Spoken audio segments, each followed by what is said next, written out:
जय हिंद। स्वागत है आपका आपके प्यारे से YouTube channel GK underline study में। तो आज हम आपको बड़ी सामाजिक विज्ञान परीक्षा के लिए कुछ ऐसे ऑब्जेक्टिव प्रश्न तैयार करके लाए हैं जो आपके कल के एग्जाम में रहने वाला है। तो चलिए बिना समय को गवाए सभी प्रश्नों को सॉल्व करते हैं। तो इसमें आपका पहला प्रश्न है कि रक्त एवं लोह नीति का अवलंबन किसने किया था। तो रक्त एवं लोह नीति का अवलंबन जो है वह बिस्मार्क ने किया था। तो इसका राइट आंसर आपका हो जाएगा सी, बिस्मार्क। यहाँ पर इसका आप आंसर भी देख सकते हैं। उसके बाद दूसरा प्रश्न है आपका कि यूरोप वासियों के लिए किस देश का साहित्य एवं ज्ञान विज्ञान प्रेरणा स्रोत रहा है। तो जो यूनान था देश, यह यूरोप वासियों के लिए साहित्य एवं ज्ञान का प्रेरणा स्रोत रहा था। तो इसका आंसर आपका बी हो जाएगा। उसके बाद देखिए नेक्स्ट प्रश्न है कि वार एंड पीस जो है ना किसकी रचना है। तो यह टॉल्स्टॉय की रचना है। इसका आंसर बी हो जाएगा। उसके बाद है नेक्स्ट प्रश्न कि मार्च 1946 में फ्रांस एवं वियतनाम के बीच होने वाला समझौता किस नाम से जाना जाता है। तो वह हनोई समझौता के नाम से जाना जाता है। इसका आंसर बी हो जाएगा। उसके बाद है लखनऊ समझौता किस वर्ष हुआ था।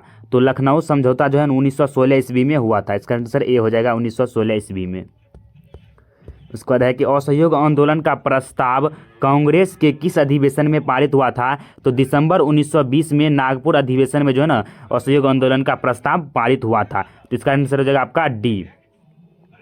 उसके बाद नेक्स्ट है आपका कि जमशेदजी टाटा ने Tata iron and steel company की स्थापना कब किया था। तो 1907 ईस्वी में किया था। ये मोस्ट इंपॉर्टेंट है, यह प्रश्न रहने वाला ही है। तो इसका हो जाएगा राइट आंसर 1907 ईस्वी में जमशेदजी टाटा ने Tata iron and Tata steel की जो है ना कंपनी का स्थापना 1907 ईस्वी में किया था। उसके बाद नेक्स्ट है आपका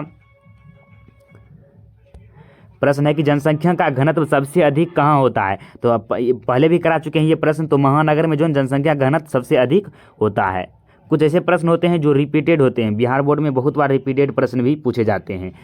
तो नेक्स्ट प्रश्न है आपका कि गिरमिटिया मजदूर जो है बिहार के किस क्षेत्र से भेजे जाते थे। तो पश्चिमी क्षेत्र से, ये भी बताए हुए हैं। इसका आंसर हो जाएगा आपका बी, पश्चिमी क्षेत्र से। फिर नेक्स्ट है आपका कि गुटेनबर्ग का जन्म किस देश में हुआ था। तो गुटेनबर्ग का जन्म जो ना वह जर्मनी देश में हुआ था। इसका आंसर हो जाएगा आपका बी, जर्मनी। उसके बाद नेक्स्ट है आपका कि जो है ना भारत का प्रथम तेल शोधक कारखाना कहाँ पर है।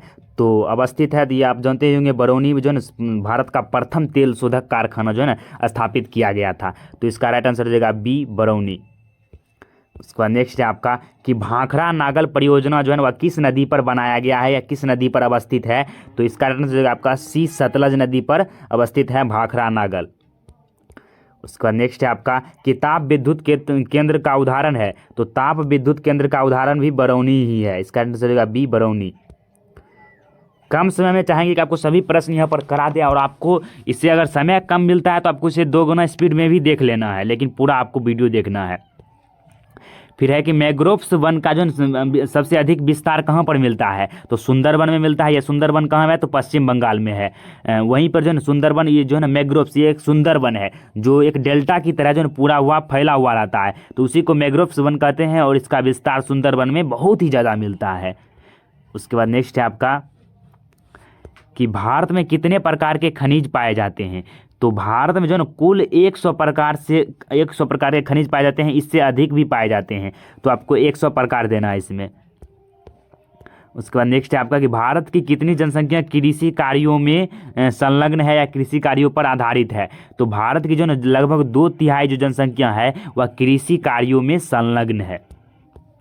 उसके बाद नेक्स्ट है आपका कि भारत में किस किस्म की जो कॉफ़ी उगाई जाती है। तो भारत में अरेबिका किस्म की जो कॉफ़ी उगाई जाती है। फिर है कि स्वर्णिम चतुर्भुज महामार्ग जो है वह किस नगर से संबंधित है। तो यह जो है ना आपका चेन्नई नगर से संबंधित है। ये किस प्रकार से होता है। तो ये इस प्रकार से होता है कुछ यहाँ पर कि एक इधर से राह हो जाएगा आपका, एक इधर से राह होगा, एक इधर से राह होता है और एक इधर से राह होता है। ये कुछ इस प्रकार से यहाँ पर ही जो है ना इसका राह होता है, इस तरह से स्वर्णिम चतुर्भुज आकार का। तो यह चेन्नई में है आपका। उसके बाद नेक्स्ट है कि चूना पत्थर के उपयोग मुख्य रूप से किस उद्योग में होता है। तो ये याद ही रख लीजिए ये प्रश्न। इसका हो जाएगा सीमेंट उद्योग में जो है ना कच्चा माल के रूप में चूना पत्थर का इस्तेमाल किया जाता है? चूना पत्थर का इस्तेमाल किया जाता है, इसका सूत्र होता है CaCO3, कैल्शियम कार्बोनेट, चूना पत्थर का सूत्र। उसके बाद नेक्स्ट है आपका कि बिहार में ग्रेड ट्रक रोड जो है ना का राष्ट्रीय राजमार्ग संख्या है, तो ग्रेड ट्रक रोड का राष्ट्रीय मार्ग संख्या कितना हो जाएगा? 2 हो जाएगा। इसका राइट आंसर आपका हो जाएगा B2। उसके बाद नेक्स्ट है आपका कि भारत में कहाँ औरतों के लिए आरक्षण की व्यवस्था है? तो भारत में जो है ना पंचायती राज व्यवस्था में जो है राज्य संस्थाएं में महिलाओं के लिए आरक्षण की व्यवस्था है, और ये लगभग 50% आरक्षण की व्यवस्था है इसमें, पंचायती राज व्यवस्था राज संस्था में। फिर नेक्स्ट है आपका कि जब हम लैंगिक विभाजन की बात करते हैं तो हमारा अभिप्राय होता है, तो हमारा अभिप्राय होता है समाज द्वारा स्त्री और पुरुषों को दी गई असमान भूमिकाएं। इसका राइट आंसर हो जाएगा आपका B।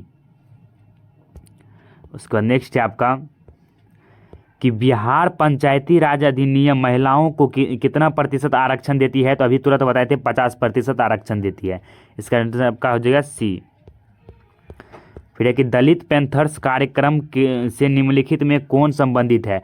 तो दलित हो गया, तो दलित पैंथर्स कार्यक्रम से संबंधित है, तो इसमें आप देखिएगा तो दलित किस में आ रहा है? तो एक में आ रहा है दलित सेना का गठन, भूमिहीन गरीब किसान की उन्नति, तो इसका राइट आंसर हो जाएगा आपका B, दलित सेना का, सॉरी इसमें हो जाएगा D आपका राइट आंसर।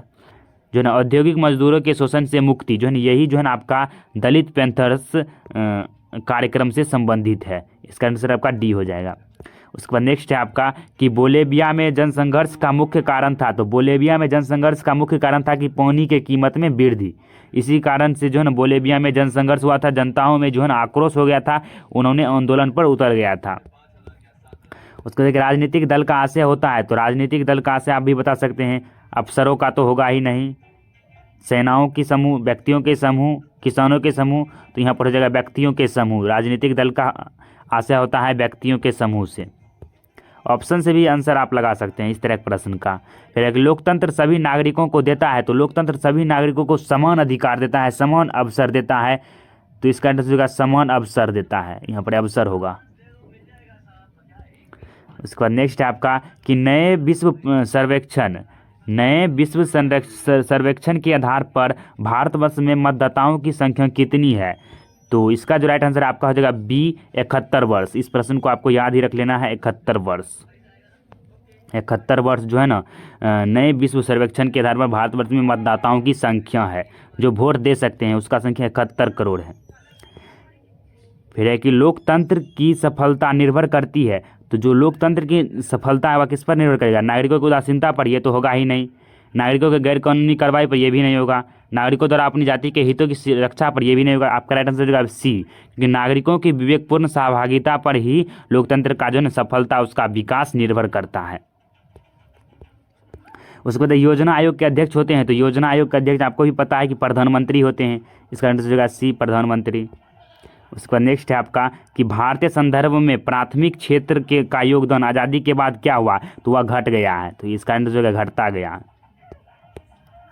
उसको नेक्स्ट प्रश्न है कि दादा भाई नौरोजी ने सर्वप्रथम जो राष्ट्रीय आय का अनुमान कब लगाया था? तो वह 1868 ईस्वी में लगाया था, ये हो जाएगा इसका राइट आंसर। उसके बाद चेक एक प्रकार का मुद्रा है, तो चेक जो है एक प्रकार का साख मुद्रा है, इसका आंसर हो जाएगा साख मुद्रा।